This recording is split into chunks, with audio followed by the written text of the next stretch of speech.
Hello everyone, welcome to I+. നമ്മൾ discuss ചെയ്തുകൊണ്ടിരുന്നത് കഴിഞ്ഞ ദിവസം നടന്ന ഹാർബർ എക്സാമിന്റെ ക്വസ്റ്റ്യൻ പേപ്പർ ആയിരുന്നു. സോ അതിൽ നമ്മൾ ഒരു 33 ക്വസ്റ്റ്യനുകൾ ഡിസ്കസ് ചെയ്തു അല്ലേ. അപ്പോൾ നമുക്ക് അടുത്ത ക്വസ്റ്റ്യനിലേക്ക് കിടക്കാം. Choose the correct statement of statements from the following. Okay, അപ്പോൾ 4 സ്റ്റേറ്റ്മെന്റ്സ് ആണ് മെയിൻലി ഇവിടെ തന്നിരിക്കുന്നത്. ഒന്നാമത്തേത് addition of lime increases the workability of cement mortar. Okay, ഇത് സിമെന്റ് മോട്ടറിന്റെ വർക്കബിലിറ്റി ഇൻക്രീസ് ചെയ്യണമെന്നുണ്ടെങ്കിൽ നമുക്ക് എന്ത് ചെയ്യാം? ലൈം ആഡ് ചെയ്യാം. സോ ആ ഒരു സ്റ്റേറ്റ്മെന്റ് കറക്റ്റ് ആണ് അല്ലേ. രണ്ടാമത്തെ statement gauging is the process of adding cement to lime mortar in order to improve its quality. അതായത് നമ്മുടെ ലൈം മോട്ടറിന്റെ ക്വാളിറ്റി മീൻസ് ലൈം മോട്ടറിലേക്ക് നമ്മൾ സിമെന്റ് ആഡ് ചെയ്യുവാണെങ്കിൽ അതാണ് ഗേജിംഗ് ആണ് അല്ലേ ആക്ച്വലി. അപ്പോൾ നമ്മൾ അങ്ങനെ ഗേജിംഗ് എന്ന് പറയുമ്പോൾ ഗേജ്ഡ് മോട്ടറിന് എന്താണ് ക്വാളിറ്റി കൂടുതലാണ്. സോ ക്വാളിറ്റി ഇംപ്രൂവ് ചെയ്യുന്നു. Next, cement mortar of ratio 1:2 should be used for dam proof course and cement concrete roads. നിങ്ങളെ മറ്റേ മോർട്ടാറിന്റെ ഒരു ഭാഗത്ത് പഠിച്ചിട്ടുണ്ടാവും, ബിൽഡിംഗ് മെറ്റീരിയൽ മോർട്ടാറിന്റെ ഭാഗത്ത് പഠിച്ചിട്ടുണ്ടാവും. നമ്മൾ ഓരോ പർപ്പസിന് വേണ്ടിയിട്ട് യൂസ് ചെയ്യുന്ന സിമെന്റ് മോർട്ടാറിന്റെയും ലൈം മോർട്ടാറിന്റെയും പ്രൊപ്പോർഷൻസ്. സോ സിമെന്റ് മോർട്ടാർ 1:2 ആണ് ഡാം പ്രൂഫ് കോഴ്സിന് വേണ്ടിയിട്ടും സിമെന്റ് റോഡ് കൺസ്ട്രക്ഷന് വേണ്ടി യൂസ് ചെയ്യുന്നത്. അടുത്തത് addition of sawdust cement mortar improve its workability. അതെ, വർക്കബിലിറ്റി കൂട്ടാൻ വേണ്ടി നമുക്ക് എന്ത് ചെയ്യാൻ പറ്റും? ഇങ്ങനെയുള്ള മീൻസ് മെറ്റീരിയൽസ് നമുക്ക് യൂസ് ചെയ്യാം അല്ലെ. സോ 4 ഓപ്ഷൻസ് അല്ലെങ്കിൽ 4 സ്റ്റേറ്റ്മെന്റ്സും കറക്റ്റ് ആണ്. സോ നമ്മുടെ ആൻസർ എന്ത് വരും? ബി ആണ് ആൻസർ. 1, 2, 3 ആൻഡ് 4. അടുത്ത question, the yield point of low carbon steel may be increased by the addition of. അതായത് ലോ കാർബൺ സ്റ്റീലിന്റെ നമുക്ക് എന്താണ് ഈ ഒരു yield പോയിന്റ് നമുക്ക് ഇൻക്രീസ് ചെയ്യണമെങ്കിൽ എന്ത് ആഡ് ചെയ്യണം? ഫോസ്ഫറസ് ആണ് ആഡ് ചെയ്യുന്നത്. ഓക്കെ, അടുത്ത question, match the following list of admixtures with their correct chemicals. Okay, ഇതാണ് മെയിൻലി വരുന്നത്. നിങ്ങൾ അഡ്മിക്സേഴ്സ് പഠിച്ച സമയത്ത് അഡ്മിക്സേഴ്സിന്റെ എക്സാമ്പിൾസ് ഒക്കെ പഠിച്ചിട്ടുണ്ടാവും. സോ അത് നോക്കുക. അഡ്മിക്സ് ഒന്ന് ആക്സിലറേറ്റർ ആണ് അല്ലേ. നമുക്കറിയാം ജിപ്സം എന്താണ്? ഒരു റിട്ടയർഡർ ആണ്. ജിപ്സത്തിന്റെ ഫോർമുല എന്താണ്? കാൽസ്യം സൾഫേറ്റ് ആണ് അല്ലെ. അപ്പൊ അത് വെച്ചിട്ട് ഫസ്റ്റ് നമുക്ക് ആ ഒരു ഓപ്ഷൻ മാർക്ക് ചെയ്യാൻ പറ്റും അല്ലെ. സോ റിട്ടയർഡർ എന്ന് പറയുമ്പോൾ ഓക്കെ റിട്ടയർഡർ എന്ന് പറയുമ്പോൾ നമ്മുടെ ജിപ്സം ആണ് റിട്ടയർഡർ. വളരെ ഇമ്പോർട്ടന്റ് ആയിട്ടുള്ള റിട്ടയർഡർ. ജിപ്സത്തിൻ്റെത് കാൽസ്യം സൾഫേറ്റ് ആണ്. സോ ഇതാണ് ഫസ്റ്റ്. പിന്നെ വരുന്നത് ആക്സിലറേറ്റർ. ആക്സിലറേറ്റർ എന്താണ്? കാൽസ്യം ക്ലോറൈഡ് ആണ് നമ്മൾ കോമൺ ആയിട്ട് യൂസ് ചെയ്യുന്നത് അല്ലെ. പിന്നെ വരുന്നത് സൂപ്പർ പ്രോസസർ ആണ്.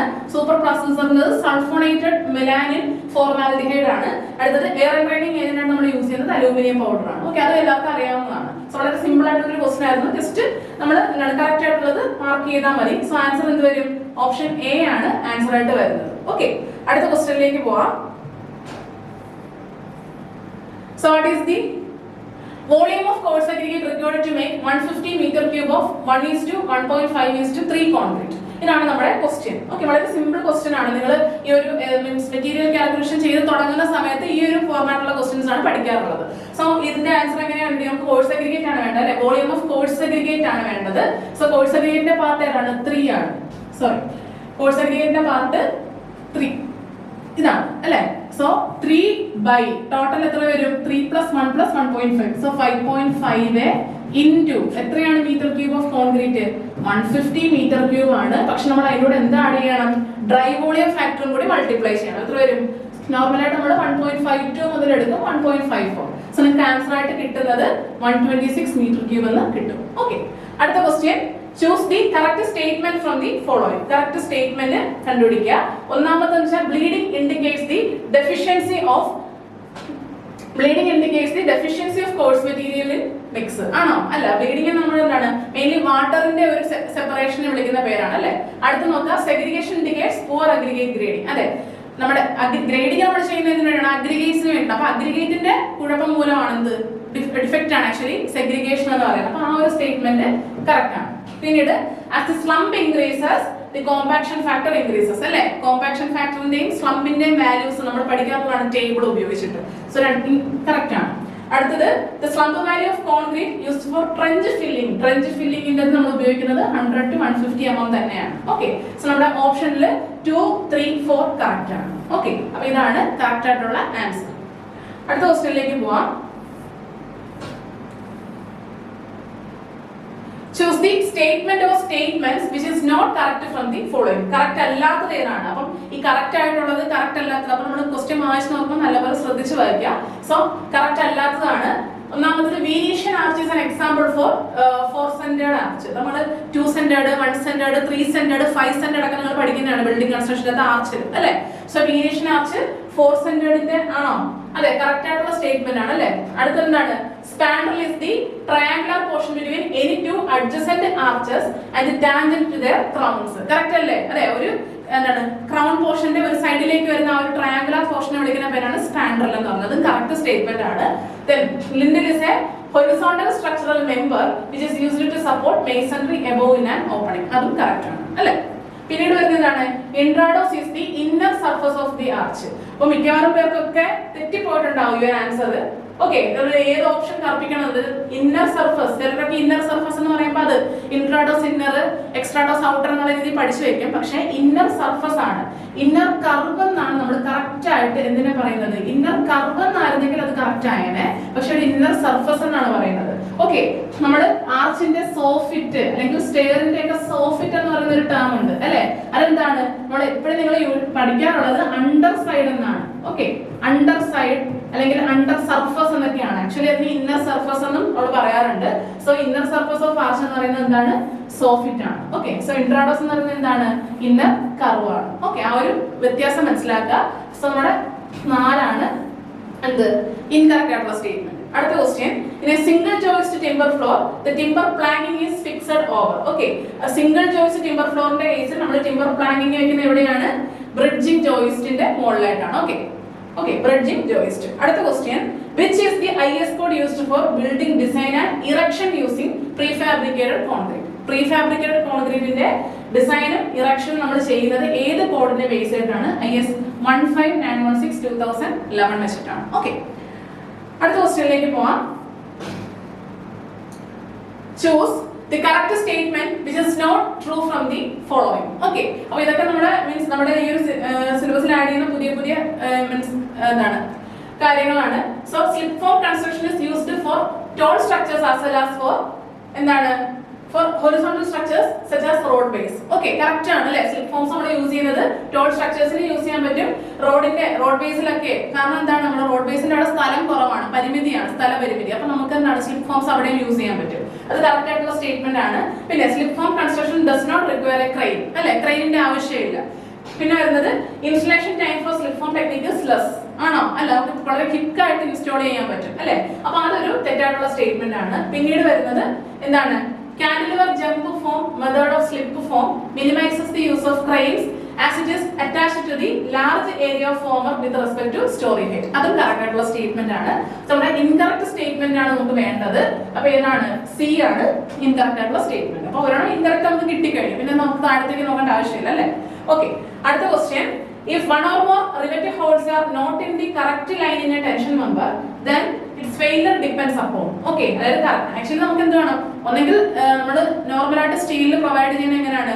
ഒന്നെങ്കിൽ സിക്സാക് മാനർ സ്റ്റാഗേർഡ് ആയിട്ട് പ്രൊവൈഡ് ചെയ്യും, അല്ലെങ്കിൽ എന്താണ് ചെയിൻ ലൈൻ ആയിട്ട് പ്രൊവൈഡ് ചെയ്യും അല്ലെ? അപ്പം ഇറഗുലർ ആയിട്ട് പ്രൊവൈഡ് ചെയ്ത് കഴിഞ്ഞാൽ എന്താ സംഭവിക്കുക? അത് പിച്ചിനെ അഫക്ട് ചെയ്യും. കറക്റ്റ് ആയിട്ട് പിച്ച് കണ്ടുപിടിക്കാൻ പറ്റത്തില്ല അല്ലെ? പിച്ച് എന്ന് പറഞ്ഞാൽ നമുക്ക് കണ്ടുപിടിക്കാൻ പറ്റത്തില്ല. നമുക്ക് എല്ലാത്തിനും ഓരോ സ്പെസിഫിക്കേഷൻസ് ഉണ്ട് ആസ് പെർ IS 800. അപ്പൊ എന്താണ്? Failure depends upon pitch, gauge and diameter of the rivet holes. So all of the above ആണ് ആൻസർ ആയിട്ട് വരിക. ഓക്കെ, അടുത്ത ക്വസ്റ്റ്യനിലേക്ക് പോവാം. Which of the following is true? ഇതിൽ ഏതാണ് ട്രൂ ആയിട്ടുള്ള സ്റ്റേറ്റ്മെന്റ്? ഓക്കെ, ഒന്നാമത്തേത് പ്രിൻസിപ്പിൾ ഓഫ് മാനേജ്മെന്റ് ആണ് കണ്ടിന്യൂസ് പ്രോസസ് ഓഫ് എവല്യൂഷൻ അല്ലെ? പ്രിൻസിപ്പിൾ ഓഫ് മാനേജ്മെന്റ് വേണം. നമ്മൾ കൺസ്ട്രക്ഷൻ മാനേജ്മെന്റിലൊക്കെ വളരെ ഡീറ്റെയിൽ ആയിട്ട് പഠിക്കാറുള്ളതാണ്. നെക്സ്റ്റ് വരുന്നത് material management refers to the process of planning, executing, directing, coordinating, monitoring and controlling of all the processes that are associated with the materials required in the industries. അതും correct ആണ്. അടുത്ത statement, skilful and hard poised negotiation is one of the basic principle of material management. അതും correct ആയിട്ടുള്ള statement ആണ്. So all of the above ആണ് answer ആയിട്ട് വരിക. അടുത്ത ക്വസ്റ്റ്യനിലേക്ക് പോവാം. The member subjected to traverse load spanning on the roof frame connecting common rafter and principal rafter. Okay, ഇപ്പോൾ ഒരു റൂഫ് ട്രസ് നമ്മൾ എടുത്തു കഴിഞ്ഞാൽ ഇങ്ങനെയാണ് റൂഫ് ട്രസ് ഇരിക്കുന്നതെന്ന് വയ്ക്കുക. ഓക്കെ, നിങ്ങളിത് സ്റ്റീലിലും പഠിക്കുന്നുണ്ട്, ബിൽഡിംഗ് കൺസ്ട്രക്ഷനിലും പഠിക്കുന്നുണ്ട്. അപ്പൊ ഇതാണ് നമ്മുടെ എന്താണ് റാഫ്റ്റർ എന്ന് പറയുന്നത് അല്ലെ? ഈ ഒരു മെമ്പറാണ് റാഫ്റ്റർ. സോ ഈ റാഫ്റ്ററിനെ ഈ രീതിയിൽ കണക്ട് ചെയ്യുന്നതാണിത് നമ്മുടെ പർലിൻസ് എന്ന് പറയുന്നത്. ഓക്കെ, ആ ഒരു മെമ്പറാണ് നമ്മൾ യൂസ് ചെയ്യുന്നത്. സോ പർലിൻസ് ആണ് ആൻസർ ആയിട്ട് വരിക. അടുത്ത question, what is the correct sequence of process for the construction of board piling? Piling ചെയ്യുന്ന സമയത്ത് ഓരോരോ സ്റ്റെപ്സ് നിങ്ങൾ നോക്കുക. ഓക്കെ, അപ്പൊ ഇതില് നിങ്ങൾ നോക്കി കഴിഞ്ഞപ്പോൾ കുറെ പേർക്കൊക്കെ തെറ്റിയിട്ടുണ്ടാവും ഇത്. അപ്പൊ ഫസ്റ്റ് എന്താണ് ഇതാണ് എല്ലാ ഓപ്ഷനിലും ഒന്നാമത്തതും അഞ്ചാമത്തതും കറക്റ്റ് ഈ ഒരു രീതിയിലാണ്. പക്ഷെ ഇടയ്ക്ക് വരുന്നതിനാണ് മിസ്റ്റേക്ക് അല്ലെ, മീൻസ് ഇറഗുലർ ആയിട്ട് പോകുന്നത്. അപ്പൊ നോക്കുക, അപ്പൊ ഫസ്റ്റ് എന്താണ് a vertical hole is drilled into the soil using bore piling machine. Bore piling machine ഉപയോഗിച്ച് നമ്മൾ ഹോള് ഡ്രില്ല് ചെയ്ത് ഇറക്കി. എന്നിട്ട് നമ്മൾ എന്ത് ചെയ്യണം, അല്ലെ കോൺക്രീറ്റ് ഒഴിക്കണം. പക്ഷെ അതിന് മുന്നായിട്ട് എന്തൊക്കെയോ സ്റ്റെപ്സ് ഉണ്ട് അല്ലെ. അപ്പൊ കോൺക്രീറ്റ് ഒഴിക്കണമെങ്കിൽ എന്താണ് അതിനകത്ത് എന്തെങ്കിലും സംഭവങ്ങൾ വെക്കണം അല്ലെ. സോ ജസ്റ്റ് കുഴി കുഴിച്ചിട്ട് അതിലേക്ക് വെക്കുകയല്ല ചെയ്യുന്നത്, പ്രോപ്പർ ആയിട്ട് ആ ഹോള് കംപ്ലീറ്റ് ആയിട്ട് ഫില്ലപ്പ് ആവണം അല്ലെ. അപ്പൊ അതിനുവേണ്ടി നമ്മൾ ചെയ്യുന്നത് എന്താണ് നോക്കുക, സെക്കൻഡ് ഓപ്ഷൻ നോക്കുക, a hole is filled with concrete. അപ്പൊ ഡയറക്റ്റ് ആയിട്ട് നമ്മൾ ഇത് ചെയ്യത്തില്ല, പക്ഷെ അതിനിടയ്ക്ക് എന്തോ ഒരു പ്രോസസ്സും കൂടി ഉണ്ടെന്ന് ഓർക്കുക. അപ്പൊ എന്താണ് a temporary steel cylinder or sleeve is insert in the drilled hole. Drilled ഹോളിലേക്ക് നമ്മൾ എന്ത് ചെയ്യണം, അതായത് അത് സ്പ്രെഡ് ആയി പോലെ കറക്റ്റ് ആ ഹോൾ ഫില്ല് ചെയ്യുന്നതിന് വേണ്ടിയിട്ട് ടെമ്പററി സ്റ്റീൽ സിലിണ്ടർ അല്ലെങ്കിൽ സ്ലീവ് നമ്മൾ ഇൻസേർട്ട് ചെയ്യണം. അപ്പൊ ഒന്നാമത്തത് ഇതാണ്, രണ്ടാമത്തത് ഇതാണെന്ന് വിചാരിക്കാം അല്ലെ. അടുത്ത കൂടി നോക്കാം, the rebar cage for the pile is inserted into the hole and subsequently. അപ്പോൾ ഒരു റീബാർ കേജ് നമ്മൾ വെച്ചു. അതായത് റീബാർ കേജ് എന്ന് വെച്ചാൽ എന്താ, റീബാർ കേജ് എന്ന് വെച്ചാൽ നമ്മുടെ റെയിൻഫോഴ്സ്മെന്റ് നമ്മൾ ഇറക്കണം അല്ലെ.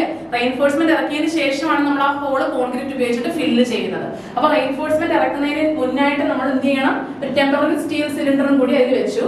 ദെൻ ഈ ഒരു കോൺക്രീറ്റ് ഫില്ല് ചെയ്തതിനു ശേഷം ഈ ഒരു ടെമ്പററി സ്റ്റീൽ സിലിണ്ടർ നമുക്ക് പൊക്കി ഊരി എടുക്കാൻ പറ്റും. അപ്പൊ കംപ്ലീറ്റ് ആയിട്ട് കോൺക്രീറ്റ് ഫില്ല് ആവും അറൌണ്ട് ദി റെയിൻഫോഴ്സ്മെന്റ്. അങ്ങനെയാണ് സംഭവിക്കുന്നത്. ഓക്കെ, അപ്പൊ രണ്ടാമത്തെ സ്റ്റെപ്പ് ഇതാണ്, മൂന്നാമത്തെ സ്റ്റെപ്പ് ഇതാണ്, നാലാമത്തെ സ്റ്റെപ്പ് ഏതാണെന്ന് നോക്കാം. കോൺക്രീറ്റ് ഹോള് നമ്മൾ കോൺക്രീറ്റ് ഉപയോഗിച്ചിട്ട് ഫില്ല് ചെയ്തു, അതാണ് നാലാമത്തെ സ്റ്റെപ്പ്. അഞ്ചാമത്തെ step the top of the pile is capped. Pile cap കൊടുത്തു, പൈലിന് പൈൽ ക്യാപ്പ് കൊടുത്തു അല്ലെ. എന്നിട്ട് ആ പൈൽ ക്യാപ്പിന്റെ മുകളിലേക്കാണ് നമ്മുടെ ഫൗണ്ടേഷനോ കോളവോ അത് നമ്മൾ ഇറക്കുന്നത്. ഓക്കെ, അപ്പൊ ഇതാണ് അഞ്ചാമത്തെ സ്റ്റെപ്പ്. സോ നമ്മുടെ ആൻസർ വരുന്ന ഏതാണ്, ഇതാണ് നമ്മുടെ answer. Okay, next question.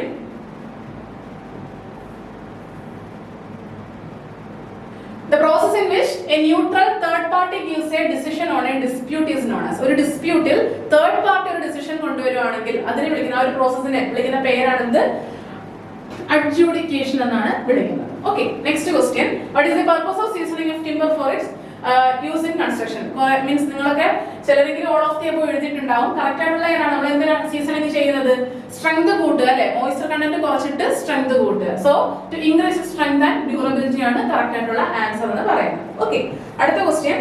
The relation between the strength of brick masonry, the strength of bricks and the strength of mortar is given by which of the equation? ഏത് equation ആണ് strength of brick masonry, strength of bricks and strength of mortar തരുന്നത്? Okay, ആ ഒരു equation എന്ന് പറയുന്നത് option D ആണ്, kW in the root of kfb into fm. അതാണ് equation. Okay, അടുത്ത ക്വസ്റ്റ്യനിലേക്ക് പോകാം. The construction of a temporary structure built to support an unsafe structure vertically is called അല്ലെ. ജസ്റ്റ് അൺസേഫ് ആയിട്ട് നിൽക്കുന്ന ഒരു സ്ട്രക്ചർ എന്നേ ഉള്ളൂ, ഫൗണ്ടേഷൻ ഒന്നും നമുക്ക് പറഞ്ഞിട്ടില്ല.